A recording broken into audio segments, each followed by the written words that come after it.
In California, you don't want to get caught on campus after dark. Down certain hallways, you can still hear a mother weeping for her son, the star quarterback. In the library stacks, a girl who died from a broken heart still roams the aisles. And in one auditorium, there's a presence so violent it's known to attack anyone who trespasses. This is what happens when school spirit refuses to die. Everyone knows about California's sunshine and sprawling campuses. But there's another side to these institutions, a history whispered about in dorm rooms and faculty lounges after everyone else has gone home. These aren't just urban legends. These are first-hand accounts from students who've been physically pushed by an invisible force, security guards who've recorded a man's voice screaming at them to get out, and late-night studiers who found ghostly poems left inside their textbooks. For years, these encounters have been documented. Today, we're opening the case files on the 15 schools in California with a permanent paranormal problem. Welcome to the countdown. Haunted School Number 15, California State University, Channel Islands. Our countdown begins at a place that looks, by all accounts, like a modern California dream. Manicured lawns, Spanish-style architecture, and bright, hopeful students walking to class under the Ventura County sun. But if you stand on this campus and listen, really listen, you can almost feel the ground beneath your feet screaming. Because this university is built directly on top of the dark and agonizing history of the Camarillo State Mental Hospital.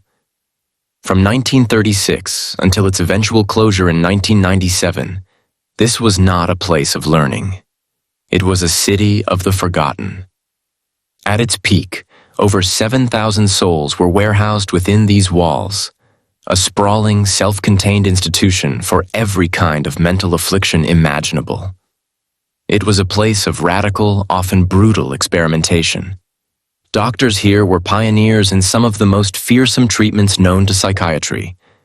Insulin shock therapy, electroconvulsive therapy, and the ice pick lobotomy were all practiced within the very buildings that now serve as dormitories and lecture halls. Thousands of patients entered these gates and never left. They died from experimental procedures, from neglect, from simple despair. Their pain, their terror, and their final agonizing moments soaked into the very soil, into the brick and mortar. And when the hospital finally shut its doors and a university rose from its ashes, the past did not stay buried. It stayed to watch. Today, students who live in the North Quad dormitories, buildings that once served as patient wards, report experiences that defy all logic.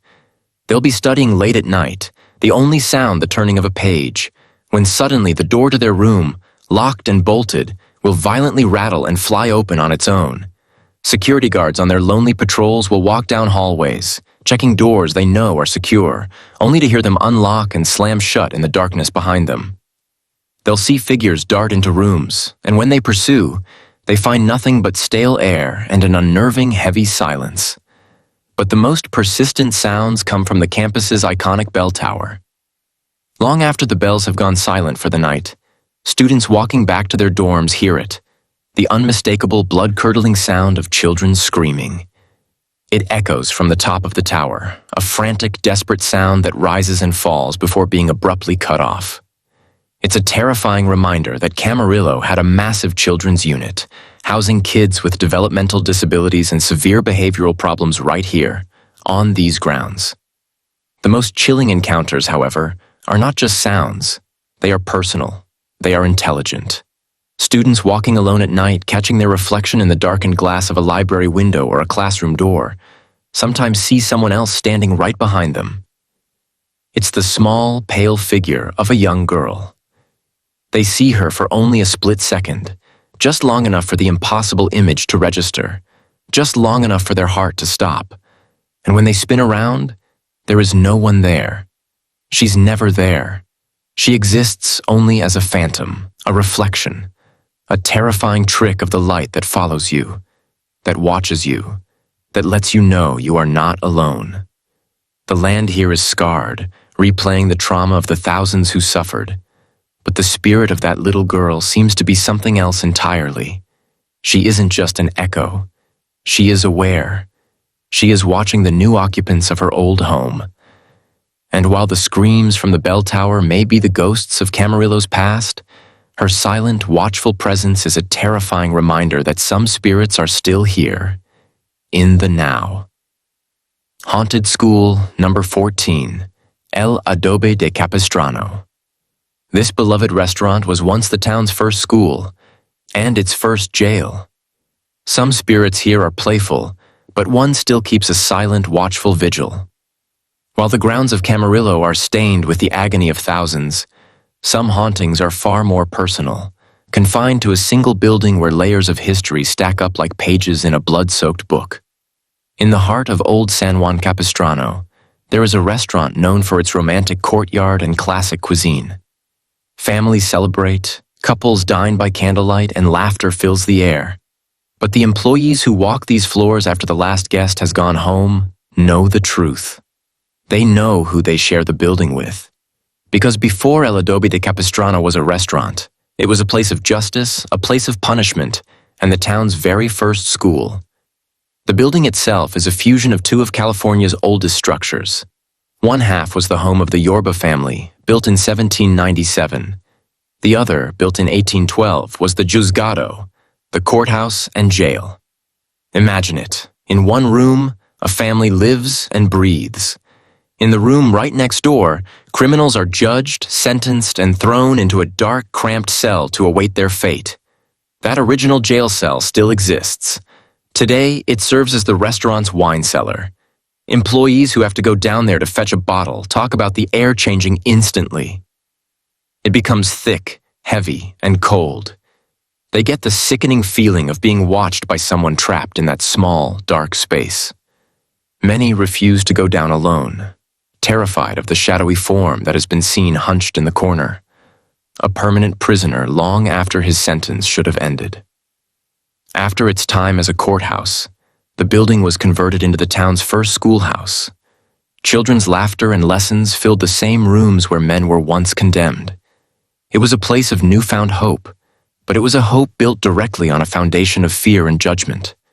It's believed the spirit of one of those young students, a boy who died tragically on the property, still lingers. He's the most fleeting of the spirits here, seen as a quick shadow darting across the now famous courtyard, his phantom footsteps heard running on the stone pavers before fading away to nothing. But there is another spirit here, one who is not fleeting and not confined to the cellar. She is the building's most prominent and heartbreaking ghost. They call her the Lady in White. The legend says she was a teacher from the school's earliest days, a woman so devoted to her students and her classroom that she simply never left. Her presence is quiet and profoundly sad. Staff members, alone in the building while closing up for the night, will hear it. A faint, disembodied melody being hummed softly from an empty corner of the dining room. It's always the same tune, a gentle, soothing lullaby. When morning comes, they often find things have been moved. Not violently, but precisely. Chairs in the old schoolroom section will be neatly tucked under tables. Silverware will be perfectly aligned. A fallen napkin will be folded. It's as if she is tidying up her classroom, keeping it ready for students who haven't attended for more than a century. She is the eternal caretaker, forever watching over a school that no longer exists. The terror of El Adobe is not one of violence, but of proximity. It's the chilling realization that as you dine, you are being watched by the lonely ghost of a prisoner in the cellar and the mournful spirit of a teacher still trying to keep her class in order. They are silent, eternal residents, a permanent part of the building's atmosphere. A teacher's devotion can be a powerful, binding force, tying her to a place for all time. But the spirit waiting for us at our next location is not bound by duty. It is a soul anchored by a single, final, dramatic act, a performance that never truly ended, leaving behind a ghost that still demands an audience. Haunted School number 13, Whittier College. A teacher's ghost, bound by duty, is a sorrowful thing.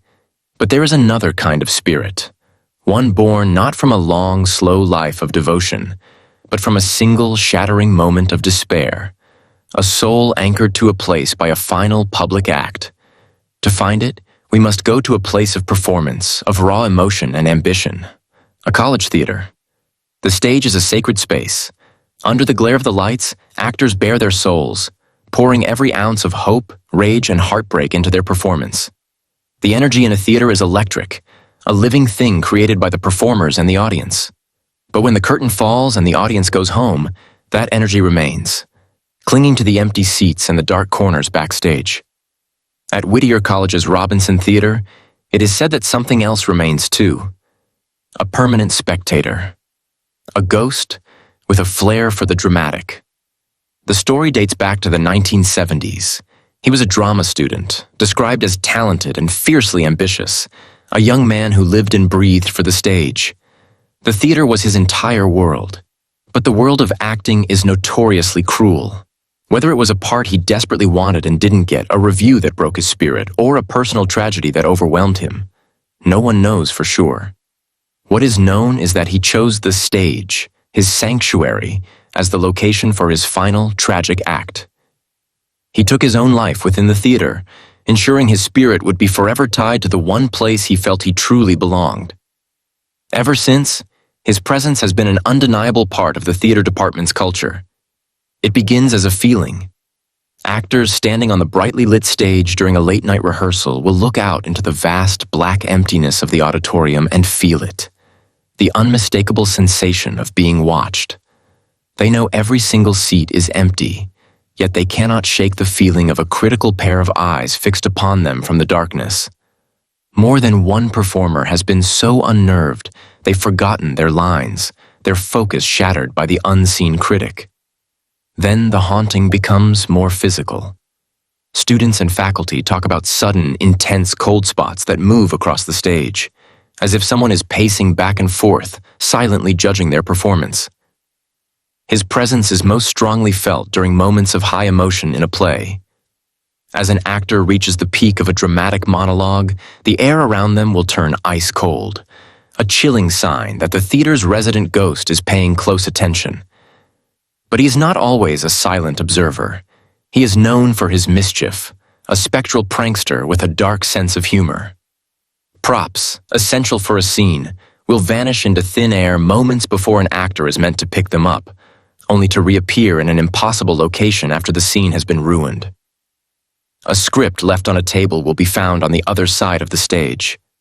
It's a game to him, a way to interact with the world he can no longer touch. But it's a game that keeps everyone on edge, a constant reminder that they are sharing their creative space with an unpredictable entity.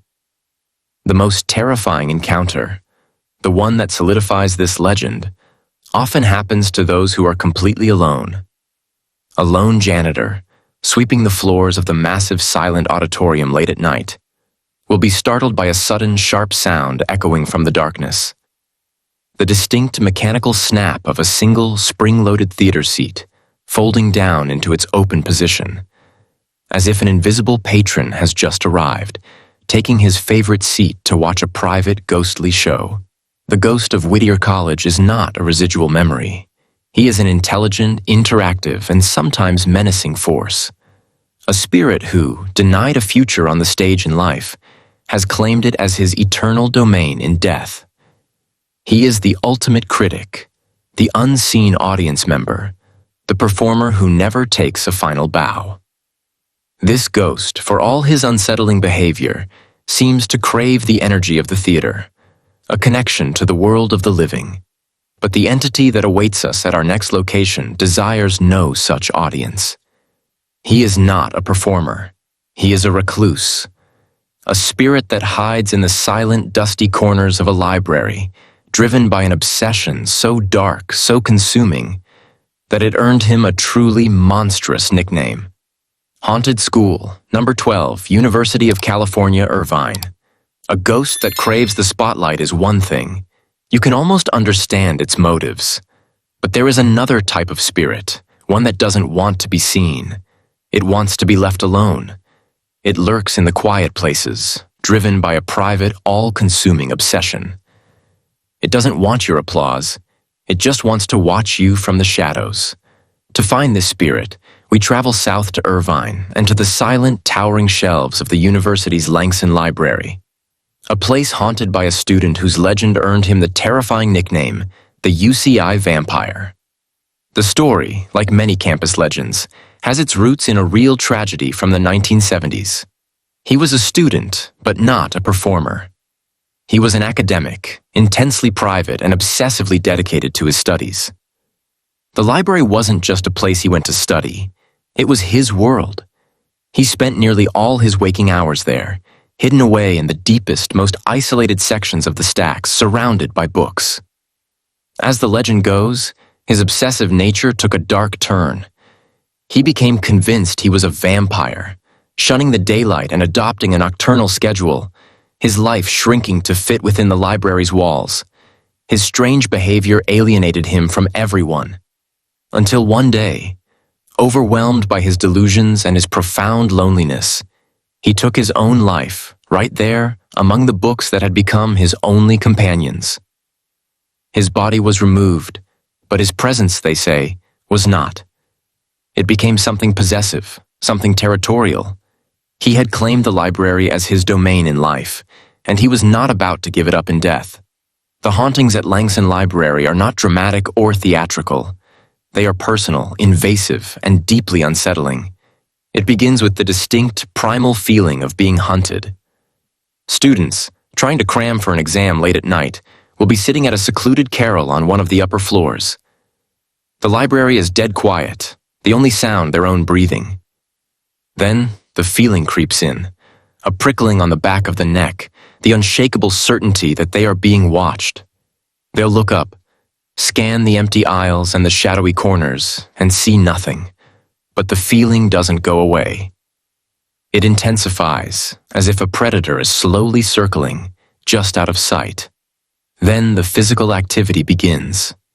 A student will be walking down a narrow aisle, surrounded on both sides by towering shelves of books.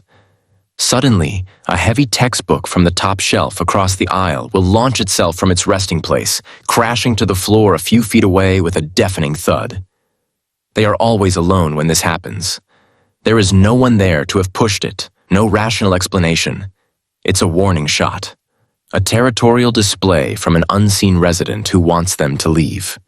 The most chilling accounts, the ones that have made students pack up their books and flee the library in the middle of the night, are the direct encounters. They speak of an icy, foul breath on the back of their neck, as if someone is leaning over their shoulder to read the page, followed by a faint, sibilant whisper. Others, reaching for a book, have felt the fleeting touch of cold, clammy fingers brushing against their own. But the ultimate terror is seeing him. He doesn't appear in the open. He uses the library's own geography to his advantage. A student, exhausted from hours of reading, will look up from their work and gaze down the long, narrow aisle in front of them. For a split second, at the very end of the aisle, partially obscured by the shelves, they see it. The pale, gaunt face of a young man, his eyes dark and hollow, staring directly at them. He doesn't move. He just watches. The image lasts for only a moment before he seems to retract back into the shadows, vanishing completely. But the face is burned into their memory. It is the face of obsession, the face of a spirit so possessive of his lonely kingdom that he sees any living person as an intruder. He is the ghost who hides, the silent watcher in the stacks, the entity known as the UCI Vampire. This spirit is not a performer seeking an audience. It is a solitary entity, a predator confined to its lair, forever bound to a private obsession.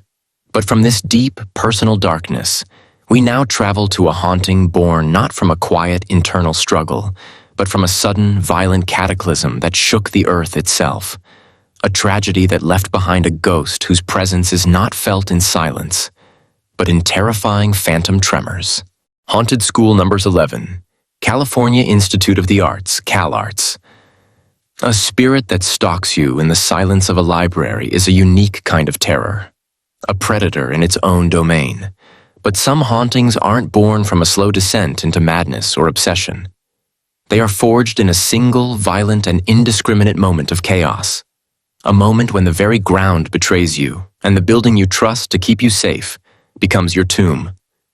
For this story, we go to a place renowned for creativity and artistic expression.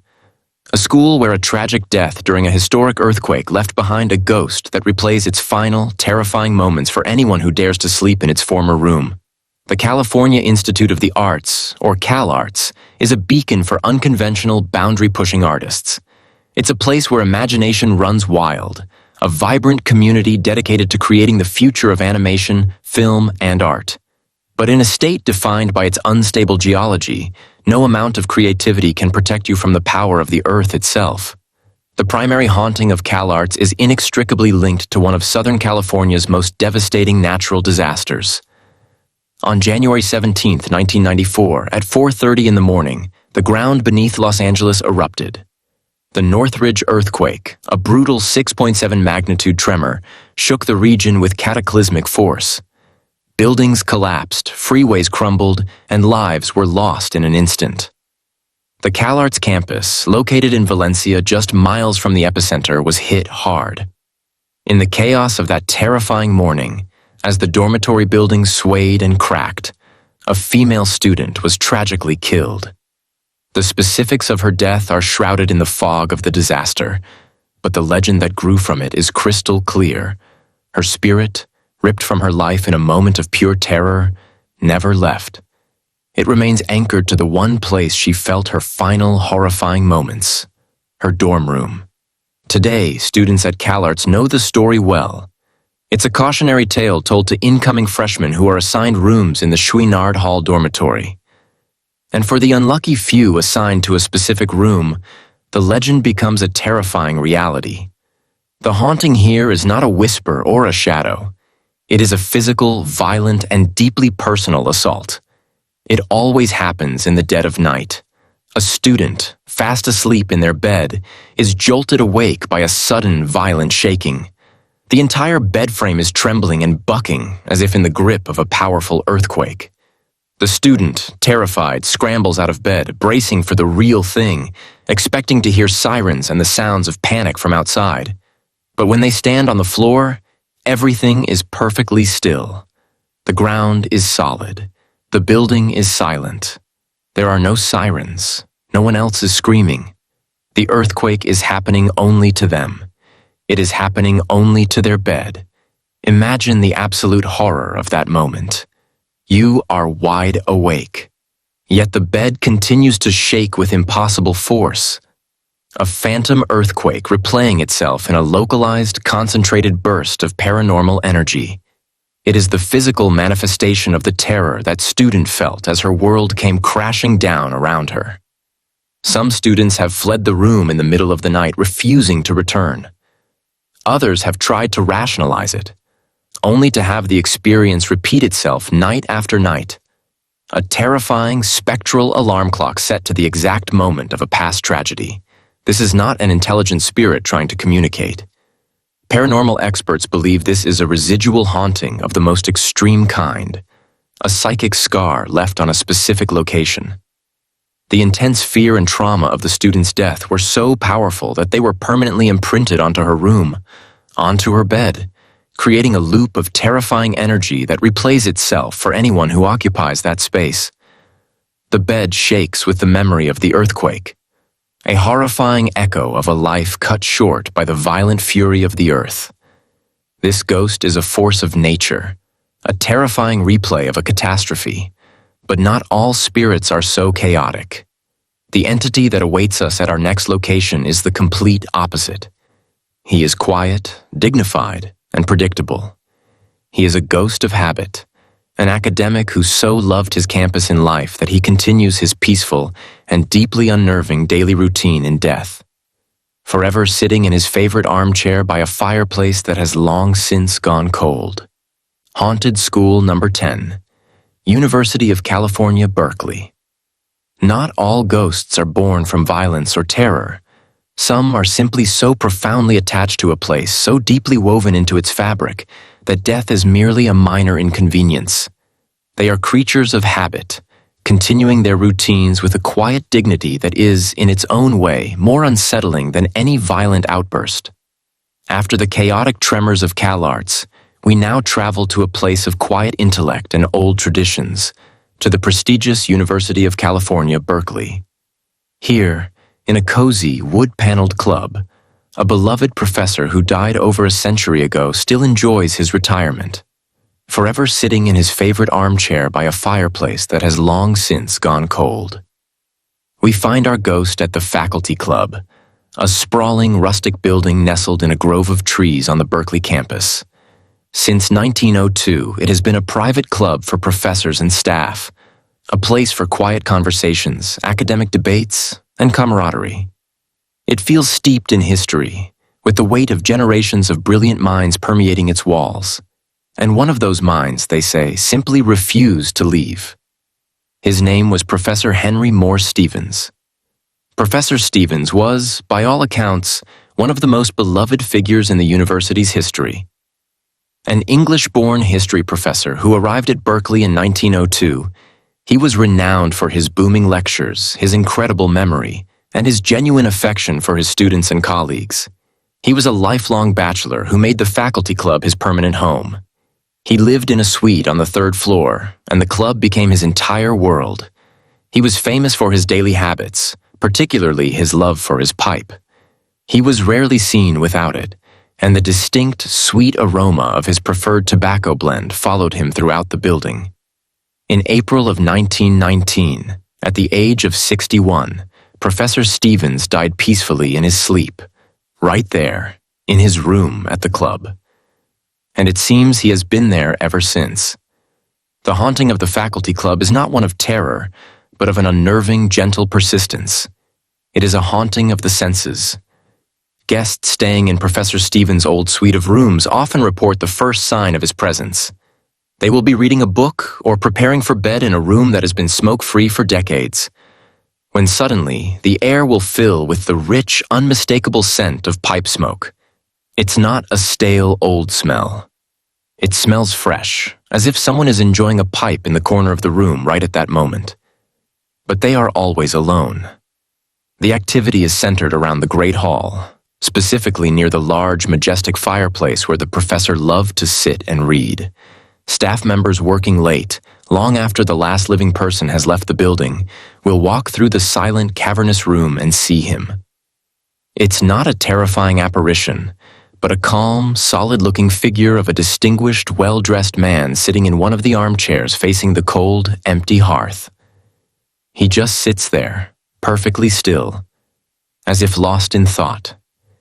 He never acknowledges them. He simply exists. When they look away for a moment and look back, the chair is always empty. The most unsettling encounters happen on the 3rd floor, near his old living quarters. People have reported seeing the full-bodied apparition of the professor, dressed in a classic tweed suit, walking calmly down the hallway before turning and fading right through the solid wood of his old bedroom door. There is no sound, no interaction. It's just the quiet, spectral replay of a man heading home after a long day. It's the ghost of a routine, a life so ingrained in a location that not even death could break its rhythm. There is nothing outwardly malicious about the spirit of Henry Morse Stevens. He is considered a gentle, even protective presence by the staff who know his story. But there is a unique and profound dread in his haunting. It's the chilling realization that a personality, a consciousness, can be so strong that it leaves an indelible stain on a place. To walk through the faculty club at night is to feel like you are intruding on someone's private home. You can almost feel his quiet disappointment that the fireplace isn't lit, almost smell the smoke from his phantom pipe.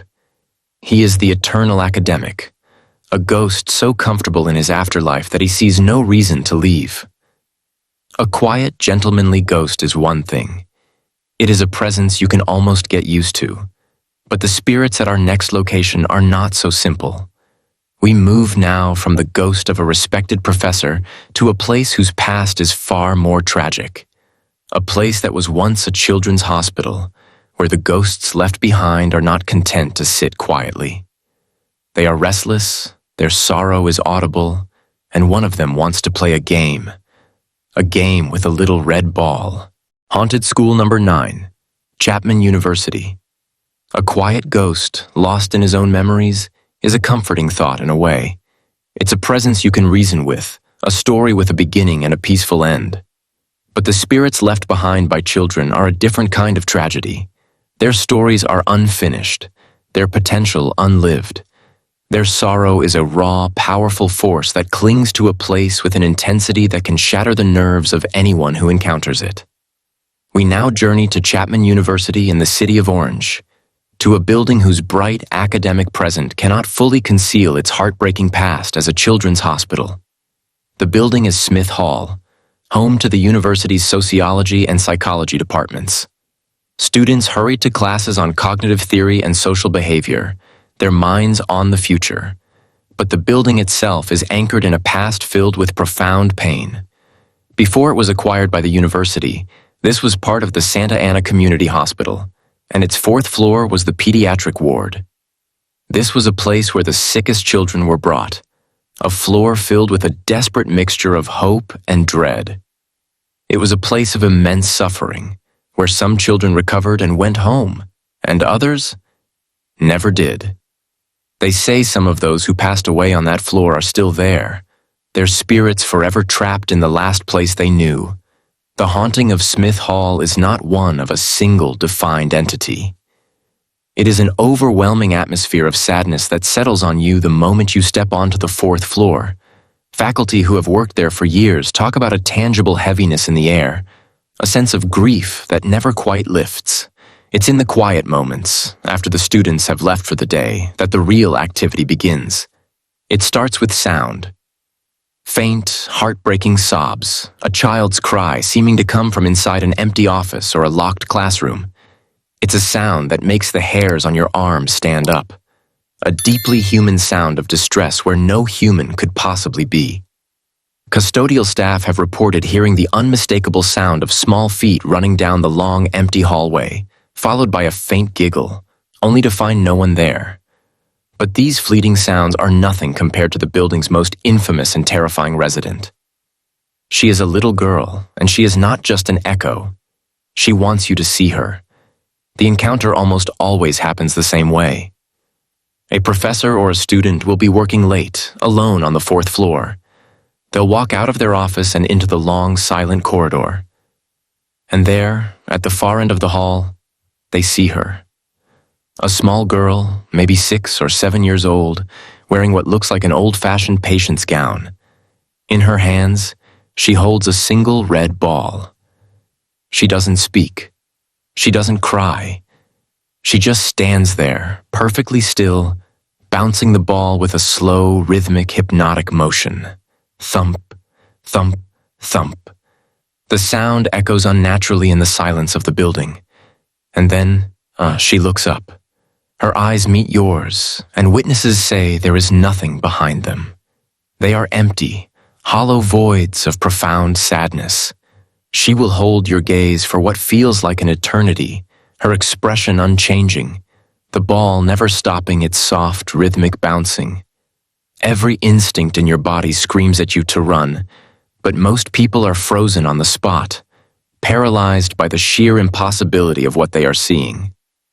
After a few terrifying moments, the little girl will turn, still bouncing the ball, and simply walk away, vanishing straight through a solid wall at the end of the corridor. She leaves behind nothing but a crippling sense of fear and a deep, lingering sorrow. This is not a ghost of habit like the professor at Berkeley. This is a spirit of profound loss. The little girl with the red ball is a constant, terrifying reminder of the lives that were cut short within these walls. Her presence is pure psychological horror, an innocent image twisted into something deeply unnerving. She isn't trying to scare you. She is just there, forever trapped in her own lonely game. The sorrow of a lost child is a heavy burden for any place to bear, but the ghost at our next location is not an innocent.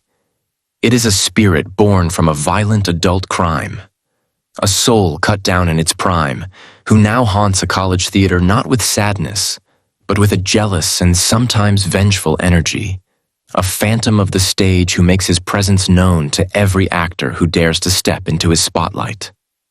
Haunted School Number 8, California State University, Fullerton. A child's ghost is a tragedy, a spirit defined by what it lost.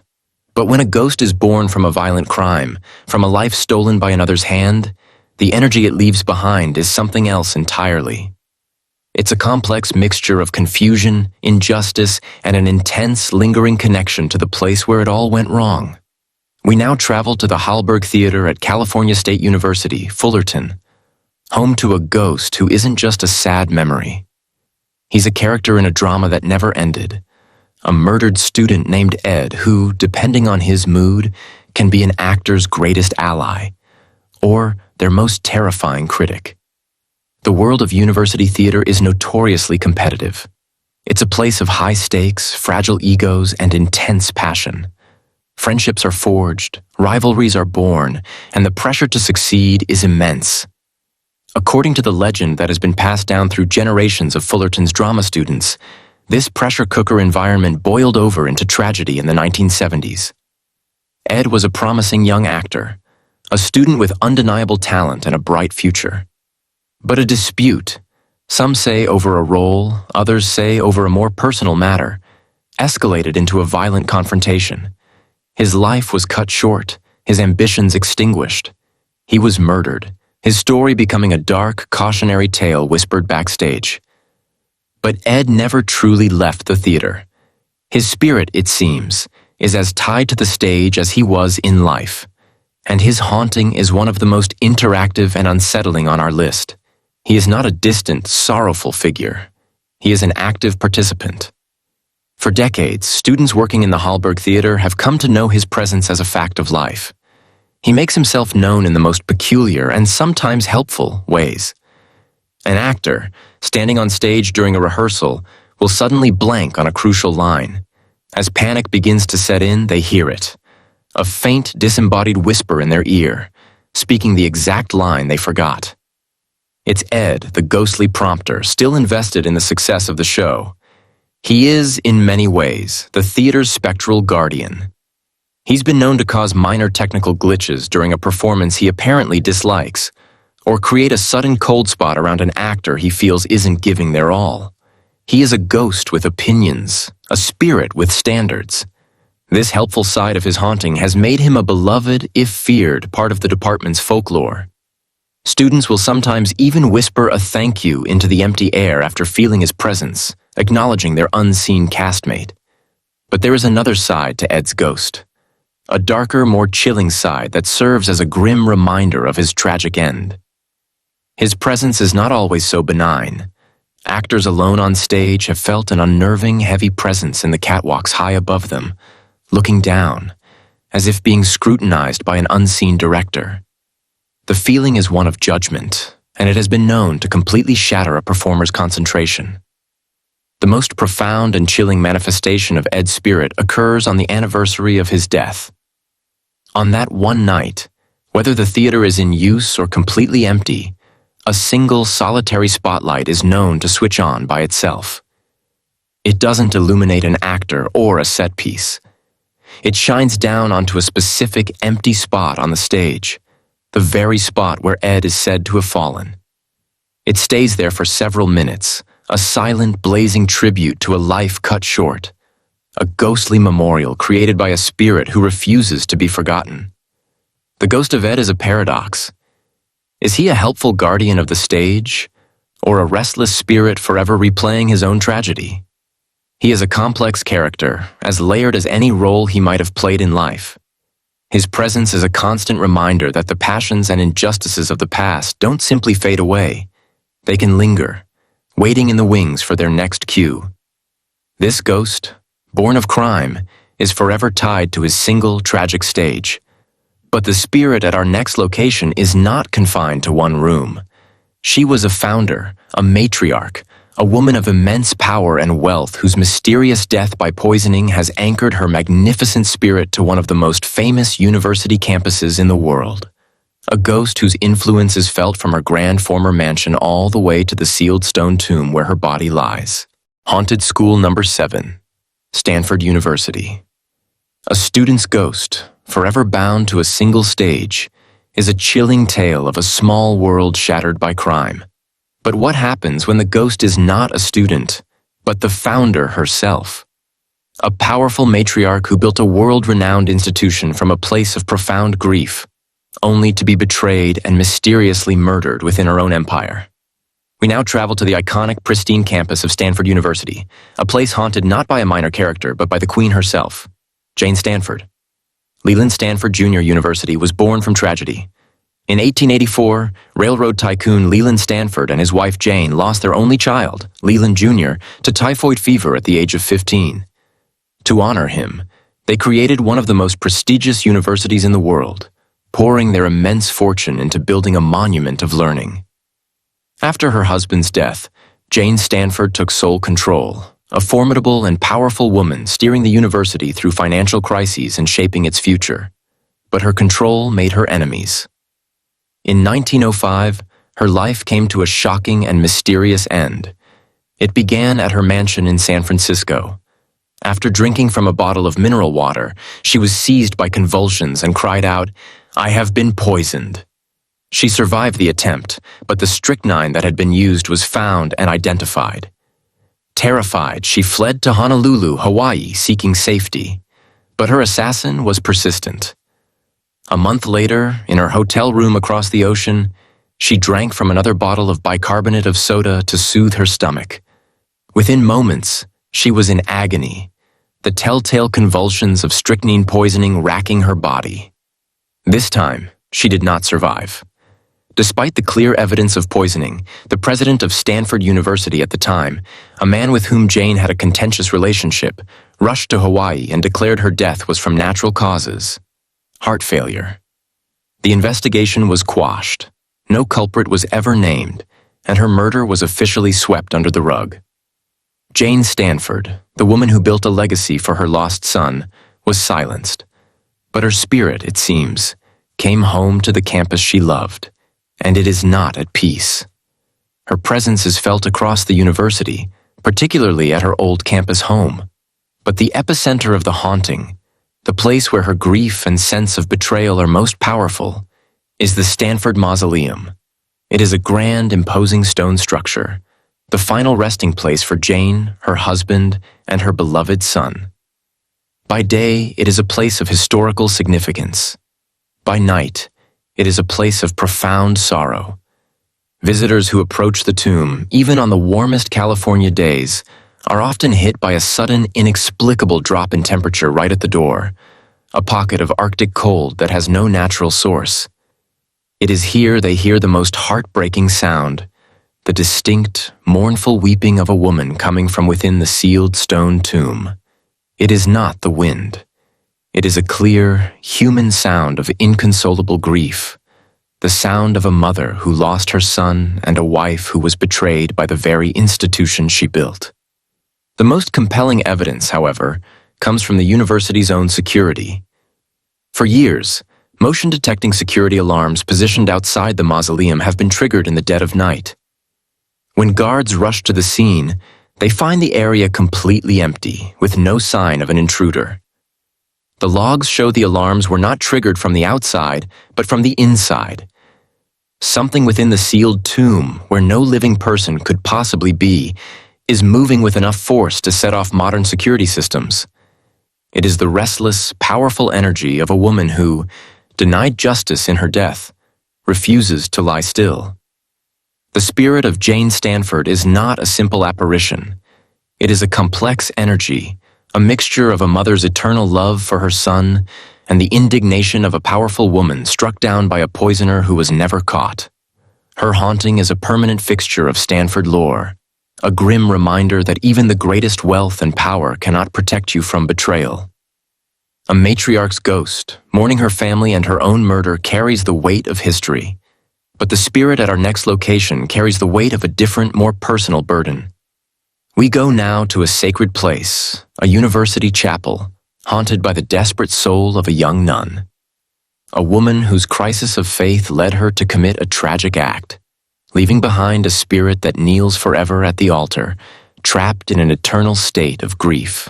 Haunted School Number 6, Loyola Marymount University. A ghost crying out for justice, like Jane Stanford, is a powerful force, a storm of indignation that can trip alarms and chill the air for a century. But there is a quieter and perhaps more profound form of spiritual anguish. It is the sorrow of a soul that feels it has not been wronged by others, but has wronged itself. A spirit trapped not by murder, but by a crisis of faith that led to a final, desperate act in the one place that should have been her sanctuary. For this story, we go to the beautiful, hallowed grounds of Loyola Marymount University and step inside its magnificent Sacred Heart Chapel. Chapels are holy ground. They are built to be houses of peace, places for quiet prayer, reflection, and a direct connection to the divine. The Sacred Heart Chapel at LMU is no exception. With its stunning stained glass windows, soaring arches, and serene atmosphere, it is the spiritual heart of the Catholic University. People come here seeking comfort and solace. But for decades, some who have sought peace in the chapel's silence have found something else waiting for them: the overwhelming audible grief of a soul that can find no peace of its own. The legend is as heartbreaking as it is simple. Years ago, a young woman dedicated her life to God, becoming a nun and serving the community at the university. But somewhere along the way, her faith was shattered. Whether it was a personal tragedy, a devastating secret she could not bear, or a profound crisis of belief, her spirit was broken. Feeling she had failed God and that there was no way back from her despair, she walked into the Sacred Heart Chapel one night, the place where she had once felt closest to heaven, and took her own life. It was an act of ultimate desperation, a tragedy that stained the very sanctity of the chapel itself. And her sorrowful spirit, they say, became a permanent part of the building. The haunting here is not aggressive or interactive. It is an immersive experience of pure, unfiltered sadness. It most often begins in the confessionals.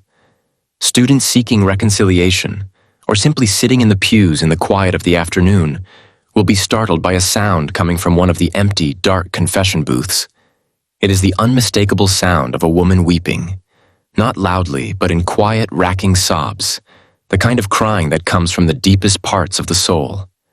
When they go to check, the booth is, of course, empty.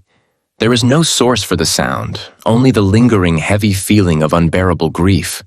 But the most profound and chilling encounter is witnessing her eternal penance. Late at night, when the chapel is lit by only a few low lights, people have seen her.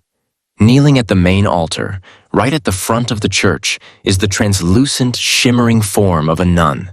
Her head is bowed low in prayer, her form completely still, locked in a silent, unending plea for forgiveness.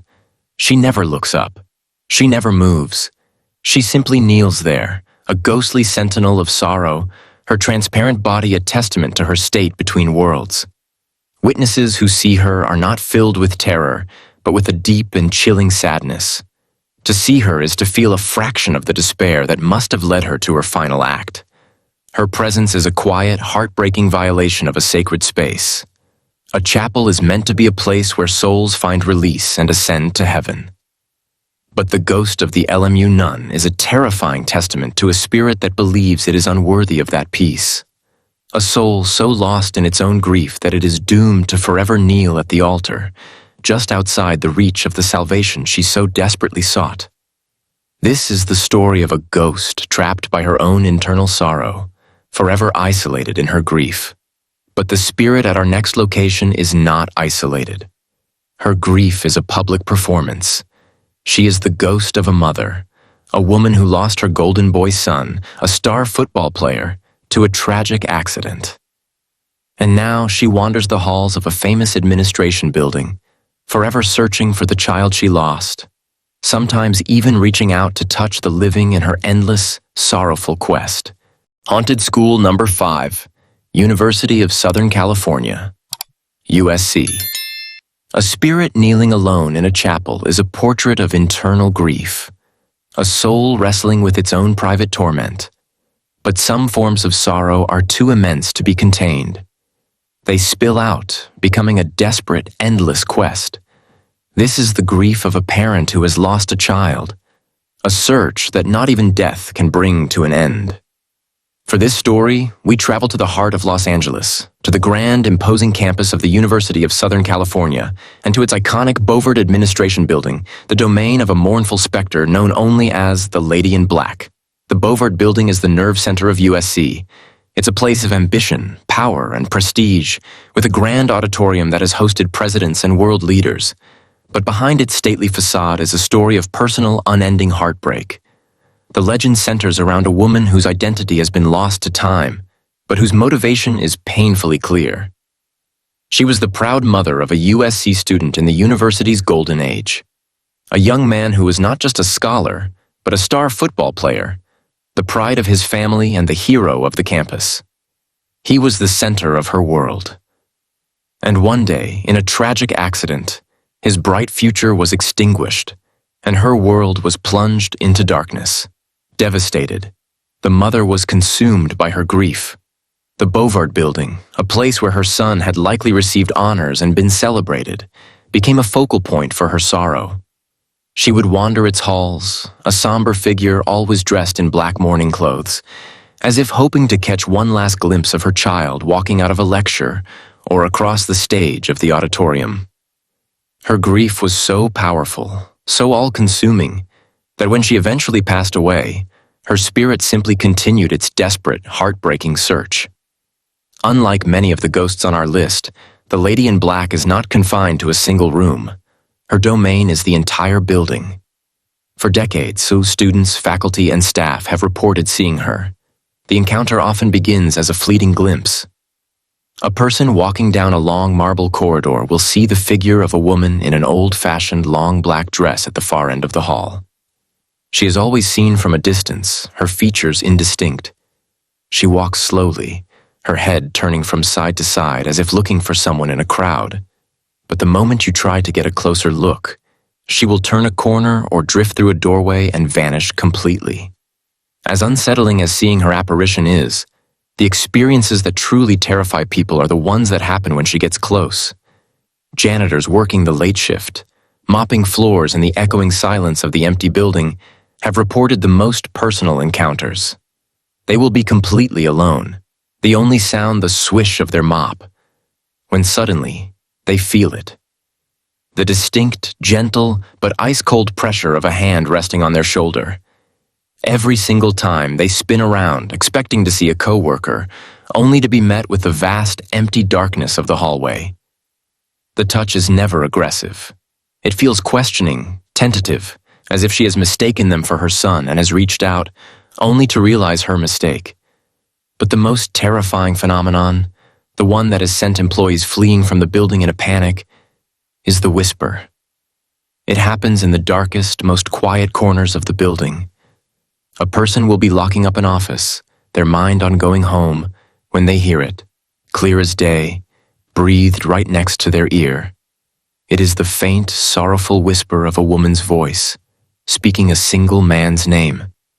No one can ever quite agree on what the name is, but they all agree on the profound sense of loss and desperate longing contained in that one spectral word. The Lady in Black is the embodiment of a parent's worst nightmare. She is a spirit trapped in a loop of searching, forever walking the halls where her son once walked, forever looking for a face she will never find, and forever whispering a name that will never be answered. Her grief is so powerful it has become a physical, tangible force within the Bovard Building. This haunting is a story of deep, personal tragedy. But our next location is a place where tragedy is often a public spectacle.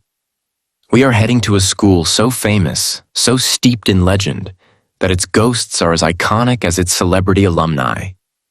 We go now to the heart of Tinseltown, to a high school where the spirits of broken Hollywood dreams still walk the halls, waiting for a comeback that will never arrive. Haunted School Number 4, Hollywood High School. A mother's grief is a powerful personal force that can stain a place forever. But in Hollywood, grief has an audience. Here, tragedy is not just a private affair. It is a story, a legend, another character in the grand, cruel spectacle of fame. There is no better example of this than our next location, a school that sits quite literally in the shadow of the Hollywood sign. a place where the student body has included countless future stars and where the ghosts are as legendary as the alumni. We are going to Hollywood High School. Since it was founded in 1903, Hollywood High has been the academic home for a staggering list of celebrities. Judy Garland, Mickey Rooney, Cher, Carol Burnett, the ghosts of Hollywood's past don't just haunt the famous theaters and studios. They walked these very hallways as teenagers. The school is a living museum of ambition, a place where generations of young people have come dreaming of seeing their name in lights. But for some, that dream became a nightmare, and their spirits, tied to the first place where their ambitions took flight, are said to remain. The school's auditorium is a place of immense history, its stage graced by some of the most famous performers in the world. But it is also home to a spirit of profound heartbreak. She has no name. She is known only as the Weeping Actress.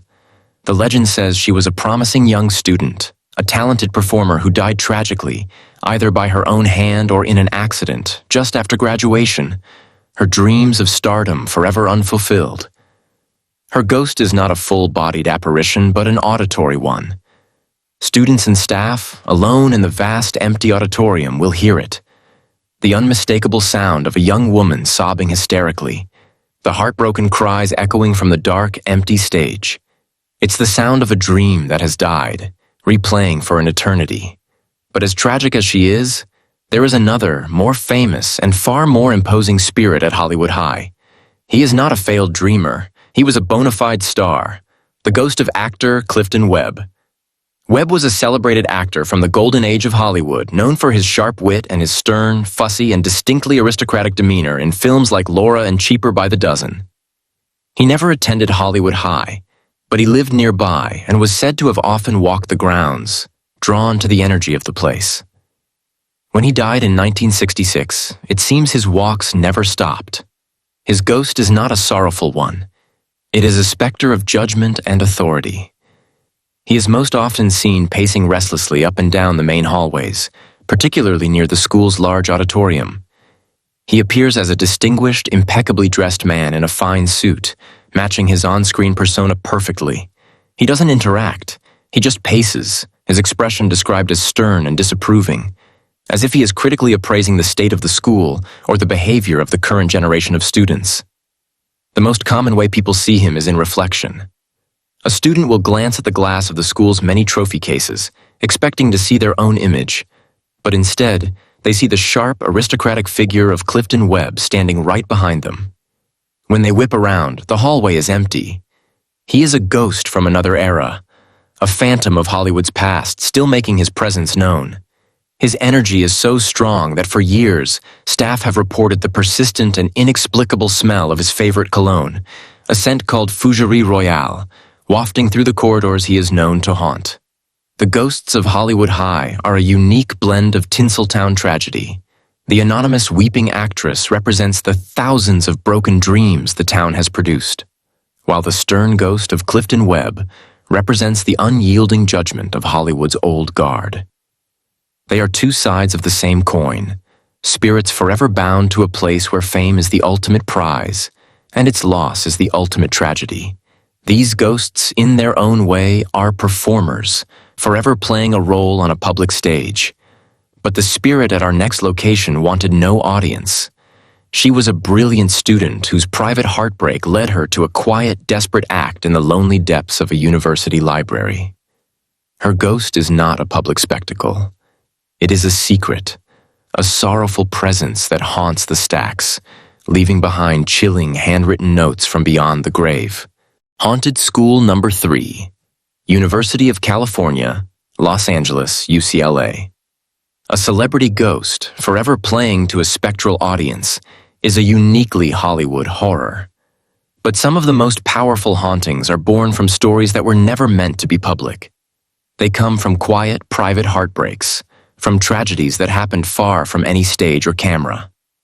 For this, we journey to the iconic campus of UCLA and enter the grand cathedral-like silence of its Powell Library, a place haunted by a brilliant student whose love story ended so tragically she is still trying to write the final chapter from beyond the grave.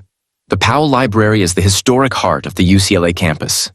It's a place of knowledge, of quiet contemplation, its vast halls and towering shelves holding millions of stories. But one of its oldest and most tragic stories isn't written in any of the books. It's the story of a young woman named Helen, a student here in the 1930s. Helen was bright and passionate, but her entire world revolved around a boy she was deeply in love with. The romance was all-consuming. And when it ended, when he broke her heart, her world didn't just crumble, it ceased to exist. Devastated and unable to see a future without him, she walked into the sanctuary she knew best, the library. She climbed the stairs to the upper floors, making her way deep into the maze-like stacks of shelves where she knew she would be alone. And there, surrounded by the silent, leather-bound witnesses of history, she took her own life.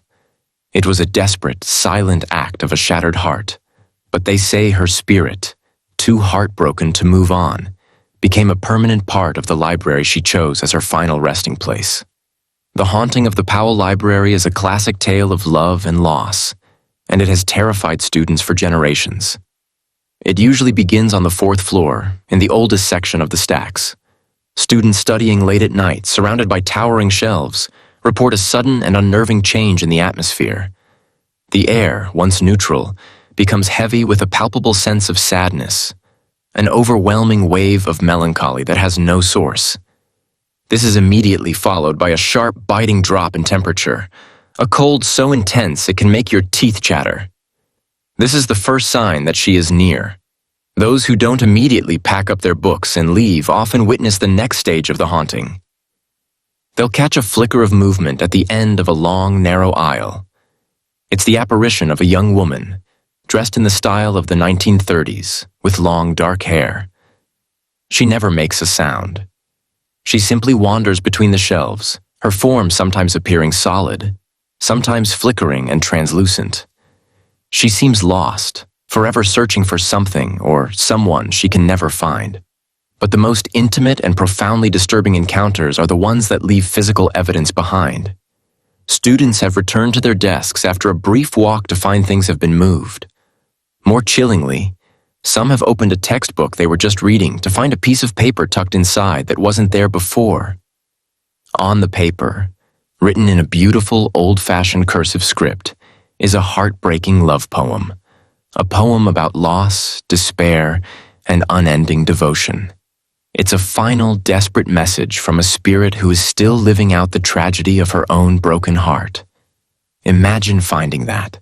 A tangible message from a ghost, a piece of her sorrow left just for you.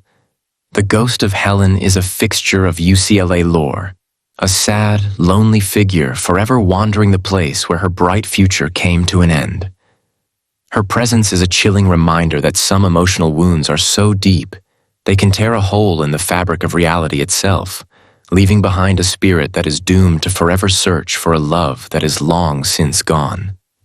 Helen's story is one of quiet, personal tragedy, a haunting contained within the silent walls of a library. But the spirits at our next location were not created by a single, private sorrow. They were born in a moment of widespread, violent, and indiscriminate chaos. We go now to a university that was rocked to its foundations by one of California's most powerful earthquakes, a place where the ghosts are not just replaying a personal memory, but the terrifying, deafening final moments of a catastrophe that claimed them. Haunted School Number 2, California State University, Northridge, the A ghost born from a broken heart is a tragedy that unfolds in silence. It is a deeply personal sorrow that whispers from beyond the grave. But there is another kind of haunting, one that is not born from a quiet internal pain, but from a deafening external violence that strikes without warning and without prejudice. It is a haunting created by the raw, terrifying power of the earth itself. For this, we go to a campus that sits directly on a scar of the earth, a university that was shattered by a natural disaster, and where the spirits are not replaying a memory, but a full-blown catastrophe. On January 17, 1994, at 4:30 in the morning, the students of California State University, Northridge, were asleep in their dorms. The campus was dark, silent, and still. At 4:31 a.m., all of that ended. The ground directly beneath the San Fernando Valley ruptured, unleashing the monstrous 6.7 magnitude Northridge earthquake. For 20 seconds that felt like an eternity, the world became a blur of pure, violent chaos. Buildings groaned and twisted, concrete shattered, and the very foundations of the university were torn apart. The campus was at the epicenter of one of the most destructive urban earthquakes in American history. And in those terrifying seconds, lives were lost, and a powerful, chaotic energy was unleashed and imprinted onto the campus forever. The epicenter of the haunting at CSUN is the building that suffered some of the most dramatic damage, the Oviatt Library. The massive structure was twisted and broken, its concrete exterior cracked, and inside, a scene of absolute devastation. Entire floors collapsed. Hundreds of thousands of books, over 400,000 in total, were launched from the shelves, becoming projectiles in the darkness, raining down in a deafening, dusty avalanche. The library, a place of quiet order, had become a tomb of chaos. And they say that chaos is still replaying itself. Staff who work in the Oviatt Library today, long after it was rebuilt and reopened, know that the building is not truly settled. The haunting here is not of a single entity. It is the ghost of the event itself. Late at night, when the building is completely empty and silent, employees will be suddenly rocked by the phantom sounds of the earthquake. They hear the terrifying grinding groan of twisting metal and the sharp crack of concrete, followed by the thunderous, deafening roar of thousands of books crashing to the floor all at once. It's an auditory replay of the library's most traumatic moment, an echo of the disaster so powerful it has been known to send janitors and security guards running for the exits, convinced another earthquake is happening. But the sounds are just the beginning. The most infamous and unnerving phenomenon at the Oviatt Library is what staff have come to call the ghost elevator. One of the library's main elevators is known to operate on its own, with a terrifying regularity. Staff will be working on a deserted floor and will hear the familiar ding of the elevator arriving. They will watch as the doors slide open to reveal a completely empty car. There is no one inside, no one to have pressed the button. But what comes out of the elevator is a palpable wave of intense, bone-chilling cold that rushes out into the hallway.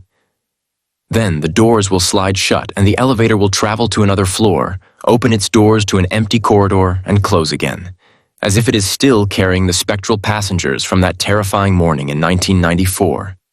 The haunting of CSUN is not about a ghost with a story. It is about a place with a memory. It is the raw, terrifying energy of a catastrophe burned into the structure of a building. The library itself is the ghost, endlessly replaying the terror of its own destruction. This is the horror of indiscriminate elemental fury, a force that cannot be reasoned with. But as terrifying as it is to be haunted by an event, it is nothing compared to being haunted by an intelligence, an entity that sees you, that knows you are there, and that wants nothing more than to cause you harm. We now arrive at our final and most terrifying location, a place haunted not by sorrow or by tragedy or by an echo of the past, but by a singular, violent, and malevolent phantom who has been known to physically attack those who enter his domain. A ghost who has one simple message for all who intrude: get out. Haunted School Number 1, Lincoln High School, Stockton. We have felt the sorrow of the heartbroken and the grief of the bereaved. We have witnessed the echoes of catastrophe. But every story we've told has been about a spirit trapped by a past event. We arrive at our final destination, a place where the haunting is not about the past. It is about the immediate, terrifying present. A place haunted by an entity that is not a memory, but an active, intelligent, and malevolent force. This is not a ghost with a story to tell. This is a predator defending its territory. Welcome to the most haunted school in California, Lincoln High School in Stockton, and its infamous auditorium, the home of a violent entity known only as the Phantom. For decades, The theater department at Lincoln High has been legendary, but not just for its productions. The auditorium is a known and feared paranormal hotspot, a place that even the most skeptical students and faculty treat with a cautious respect. From the outside, it looks like any other high school theater. But inside, there is an oppressive, heavy energy, a feeling of being unwelcome that starts the moment you step through the doors. The air is thick with a silent menace, and the vast, dark space feels like the lair of something that is constantly watching, waiting. The origins of this entity are murky, lost to a fog of rumor and time, and that ambiguity only makes it more terrifying. One version of the story says he was a student in the 1950s or 60s, a stagehand who tragically fell from the high catwalks during the construction of a set, his life ending in a horrific accident on the stage below. But another, darker version of the tale insists it was no accident. This version claims he was a student who was murdered, his body hidden in the cramped, dark projection booth high above the seats, his death a secret that was never brought to justice. Whether he was the victim of an accident or a crime, the result is the same. A spirit of immense power and rage was left behind, a spirit that now considers the auditorium his exclusive domain. Unlike every other ghost on our list, the Phantom of Lincoln High is overtly and physically aggressive.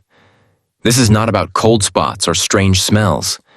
This is about direct, physical assault. Actors rehearsing on stage have felt a sudden, violent shove from behind, a powerful push from an unseen pair of hands that sends them stumbling forward.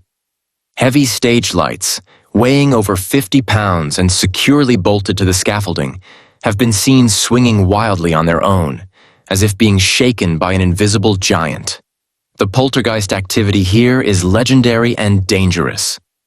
Heavy set pieces, wooden flats, furniture, large props, have been seen sliding across the stage or have been thrown from one side to the other with tremendous force when the room is completely empty.